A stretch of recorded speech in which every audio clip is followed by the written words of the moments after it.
let's talk about this. And anything happened over the weekend, and we're talking about the expected release today of Frederick Bell, a double murderer, by the state parole board. And anything happened over the weekend that we should know? Yes. Over the weekend, we did some research on the case, and we learned that the parole board did not follow the statute 47717 in notifying the community and running a notice in the newspaper for 2 weeks, 30 days prior to his hearing. So we contacted the Attorney General's office. I contacted the Attorney General's office and gave that information. I validated that with the newspaper in that county, and the notice was not run, and it says in the law you have to run the notice. So the last communication I had from General Fitch is he is not going to get out today, so it's a technicality, but they have to follow the law before they release this person.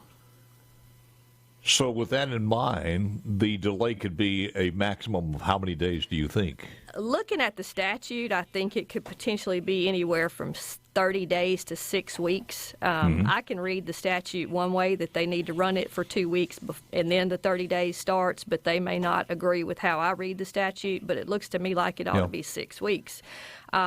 So, there was no opportunity for community input.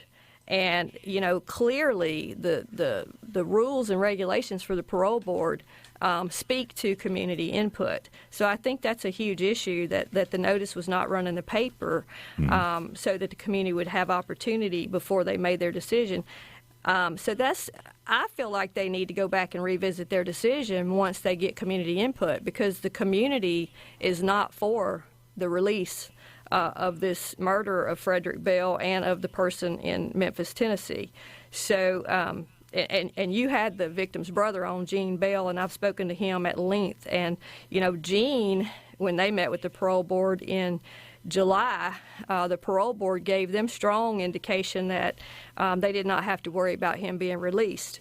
So that's why we found out on the back end, is because they had no idea he was going to be released. Yeah. And so we didn't know until they got the letter in the mail, and they were just blindsided, when they got the letter. So we had no opportunity to even put our letters of opposition in on the front end, because the victim's family believed he was going to be kept in. I'm curious about this, though, because you talked about the requirement to notify the general public about this. Yes. Is that requirement just... It's for capital offenses. Well, I understand that, but is it is there a history of the opportunity for, after they get the response, then they can change their decision for some reason, or is it it doesn't really matter what the response is from that notification? Well, they don't have to act on it. I mean, does it stop there? Well, the law says that they should consider it, or else we wouldn't have it in the law that they have to file the community notice. Is there a history of that? Has precedent has been set where they've changed their mind after the opinion of the or some concern from the general public where they're going to let them out? I do know that has happened in the past, that the parole board has changed their mind or made a mistake in the past. Mm-hmm. And if you look at the statute 47717, it says parole release shall at the hearing be ordered only, O-N-L-Y, only for the best interest of society, not as an award of clemency. It shall not be considered to be a reduction of sentence or pardon. So it says only for the best interest of society. So that tells me if the parole board follows the statute, then they must consider what the community thinks. I've talked to some people over the weekend, and we've communicated back and forth. And this is one of the things that I want to say personally is this: to me, it's not an indictment of the parole board as a whole. And the reason for this discussion here is this singular decision. There may be more decisions that are brought into question. I know from speaking off the record with the previous members of the board over the years that it's a stressful job. Yeah. In more ways than one. It is. It's a job that I do believe the salaries are about $70,000 for the members, maybe $82,000 for the chairman. But boy, when you start taking a look at that, that's not enough money for people to stay there for a long time in most cases. Well, they're typically not going to stay anyway because, when administrations change, a lot of times the appointments change. This is a full-time job, is it not, Angela? Well, Pierre had some question as to whether it was a full-time job or not. But I'm talking the way it stays in statute right now. You come to work every day? They're not there every day, I don't think. Because Friday, we tried to get in touch with them Friday. We couldn't get in touch with anybody Friday. So I don't know. The board was repealed by the legislative mandate. Do you know where that is now? Because it was repealed as of July of this year. In other words, in July, this new fiscal year, the board was repealed. Well, was there something in there for some type of clause that continued it with the legal authority to do what it's doing? Well, that's something that the Attorney General would have to answer for you because I'm not an attorney. So, there may be some precedent for them to continue operating. But there's been concern around the parole board after the Pierre report. And, back when Governor Barber made all the pardons when he was leaving office, and quite a number of them were murderers, there was universal outrage about these murders from both sides of the aisle, from Anderson Cooper to Jim Hood. Jim Hood, the Democrat Attorney General, sued to try to keep them in because he felt like proper notification had not taken place. So, this is the same thing. We've got this man, double murder, had the death penalty, had it turned over on a technicality. And my question is, if the court felt like the guy, did not have the mental capacity to be able to accept the death penalty for his actions, then I have a serious question as to, if that's the case, then how would today be any different? How could he go out and function in society today and not have the mental capacity to know that, you can get the death penalty if you commit capital murder? So I have some real questions surrounding this case, and then I find out, two more that were charged with capital murder were let out. Barbara Wilson, that shot up a post office in Kruger, Mississippi, and killed somebody in the post office, and then we have another one. William Wayne Jenkins was let out. Capital murder of Don Jones in DeSoto County. He was also sentenced to death, and I think his got turned over because the court didn't follow proper procedure. So we've had two. One that I can see for sure was sentenced originally to the death penalty, just exactly like Frederick Bell was, that have already been released in the last short period of time. So and this guy Jenkins, the lady that he was apparently trying to have some kind of affair with was resisting his advances based on these newspaper articles, and he basically just about severed her head. So I don't understand this, and I'm not afraid to speak out on it. Public safety should be first and paramount. Our statute says parole release shall, at the hearing, be ordered only for the best interests of society. I don't know how more plain how much plainer you can make it. That's what the statute says. And I don't think that somebody that dang near chopped a head off needs to ever be out in society again. Do you worry that the court, the lawsuit, or the feds looking at the correction system is putting too much pressure on the parole board to let some of these people out? To reduce the population? That excuse has been used over and over and over for criminal justice reform. That has to do with the conditions inside the prison. That should not have anything to do with individual cases. And that's not what I'm asking you. I'm asking you, do you think they're using that as an excuse, or that's one of the reasons that they said they're doing this? I think there's lots of excuses floating around, and I think that, common sense needs to prevail. And if you're worried about Merrick Garland, you're not going to do anything that's right. All right. We got more, and a little clarification from the Pierre report on the status. And I'm reading some language I just saw here, and I'll give you that one as far as the status of the parole board coming up in just a moment. More with Angela Hill next.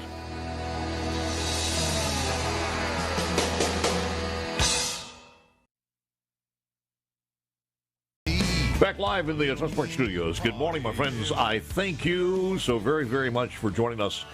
Angela, here's what it says. First of all, would you please give us an update what you just said as far as the AG, and let's run over that in case some people might have missed it one more time. Yes. Over the weekend, we confirmed that the notice was not run in the local paper where the murder occurred as required by statute 47-717. We contacted the Attorney General's office, and the Attorney General's office indicated to us that she had contacted the parole board and that he would not be released until the proper notification to the community was run in the local paper. I haven't checked and did not check during the break here, but you haven't seen any official notification or any official press release from the AG's office? I have not, okay. But I have had people from MDOC also communicate to me that this is the case, and that's the last I've heard, because we did confirm with the editor of the paper that the notification, the legal notification was not run. And another thing I want to comment, the time that this inmate, Frederick Bell, served, the first part of that sentence was for the murder in Tennessee, and where the man was shot 17 times. So the Mississippi incarceration time only started 10 years ago. So what people need to understand is for the crime that he committed of murdering this 21-year-old innocent kid and shooting him from the bottom to the top, including in the face, from what I've been told, he will only have served 10 years for this murder. And I don't feel like that the vast majority of people in the state of Mississippi think 10 years incarcerated is anywhere adequate for taking the life of a 21-year-old innocent kid that's working in a convenience store. The other question I have, let me get this one out of the way here, though. The peer report stated, if repealed, and again, it was supposed to be repealed in July of this year, the new fiscal year, MDOC will be responsible for administering parole, the peer report stated, and quoting this, however, MDOC currently does not have an adjudicatory division equipped to handle the parole process, so that's where it stood there. So I'm not sure exactly. It sounds like something that's going to have to be taken up by you guys in 2023 to satisfy that or put it back in law. Well, I think that there needs to be some changes, obviously, but I don't know that MDOC running it is the answer, because in the past, now Commissioner Kane's doing a great job, but in the past we've had a lot of unanswered things. Also, through MDOC we've had problems. I don't know that putting that on MDOC is the right thing to do, but I think certainly the legislature needs to look at what's going on and take some action. Well, I tried to do some work on this, and I could not figure out, number one, is a parole board member, and there are only 5 of them, and we've had Tony on the air. He's Anthony Smith from the Gulf Coast. He's a good friend of ours, and he's got to come from the Gulf Coast every day. Or my understanding is they meet weekly on a daily basis. If they're not in the office, Steve Pickett, the former chairman, so they're usually doing some other things. So anyway, by the time are they paid for travel? And apparently not. Peer, that was one of the issues that Peer had, because Peer said since they're supposed to be full-time employees that the travel reimbursement was not legal, or not proper, is what Peer said. And honestly, I think there's some question as to whether we did or did not reauthorize the parole board. I think that's something that we need to look at, because it may have been reauthorized in a separate bill, but that's something that we need to go back and look at. The other thing in this one, if you're not paid for travel, if you're not paid for lodging, $70,000 over a period of a year, that's counterproductive to have somebody from outside the Jackson area to be on the parole board, wouldn't you think? I mean, people move to take jobs. The average income in Mississippi is nowhere near $70,000. So I guess it just depends on what you want to do. All right. Have you looked at some other cases? I know you gave us a couple. That one in Tupelo where the guy was out on parole and shot the what was it, a fast food place? No, it wasn't. It was a I think it was convenience another store. Convenience store. Yeah. And I looked at the sentence, and I got MDOC to send me some information. And part of that was he had, of course, a rap sheet for burglary, domestic violence, had been arrested and paroled one time before, violated parole, was brought back, and then resentenced on the new charge of burglary, home burglary, and the sentencing looked like a lot of the sentence was suspended, and looks like he was given 2 years house arrest. So, a career criminal, regardless of what type of crime, a career felon, was out with a long record, in probably a short period of time.